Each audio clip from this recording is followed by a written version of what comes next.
नमस्कार, one India Hindi में आपका स्वागत है। मैं हूं शिवराज सिंह।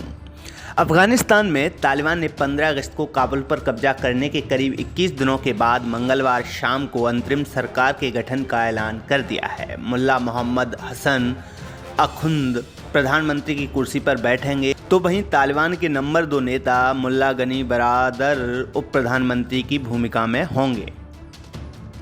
सरकार गठन के ऐलान के साथ ही तालिबान ने 4 पन्नों का एक घोषणा पत्र भी जारी किया है।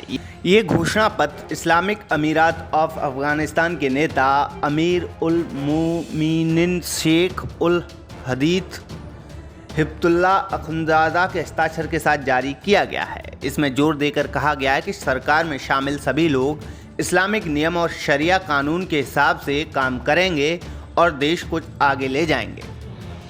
एनडीटीवी की खबर के मुताबिक तालिबान सरकार ने अपने घोषणा पत्र में कहा है कि हम एक आत्मनिर्भर अफगानिस्तान बनाएंगे। इसमें तालिबान ने अपने 20 साल के संघर्ष के लक्ष्यों की भी बात कही है।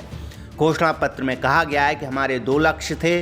पहला, देश को विदेशी सेना से आज़ाद कराना और दूसरा, देश में पूर्ण आज़ाद स्थिर इस्लामिक सिस्टम वाली सरकार स्थापित करना।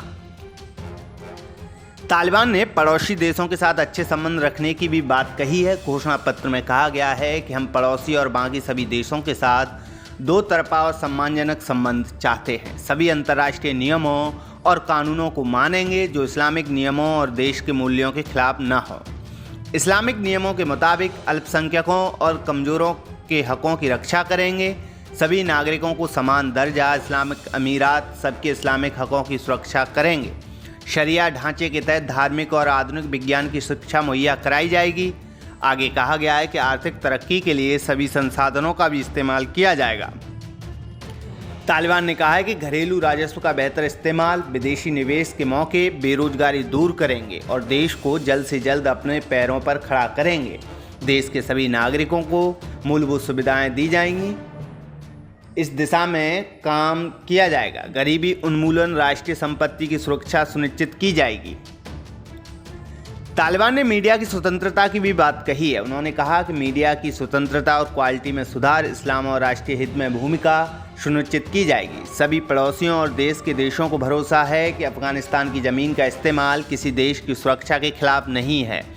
उनसे भी यही उम्मीद की जाती है। सभी विदेशी राजनयिक दूतावासों, कॉन्सुलेट्स, मानवीय सहायता समूहों और निवेशकों की सुरक्षा का भरोसा देते हुए तालिबान ने उनका यहाँ बने रहना जरूरी बताया है।